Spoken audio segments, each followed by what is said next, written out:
15. So, designed for 12 to 15 talaga siya, guys. So, ayan siya. Fit na fit yung mga ports niya dito sa cable natin. Yan, tignan nyo.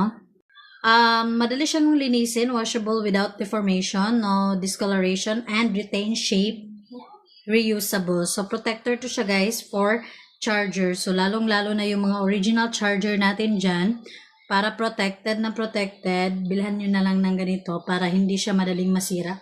Kasi, mahirap talaga pag once na nasira yung original charger natin, diba?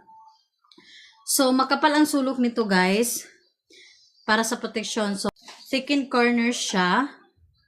Ayan, tignan nyo. Makapal siya, guys, ha. Pero silicone to siya, guys. Ayan.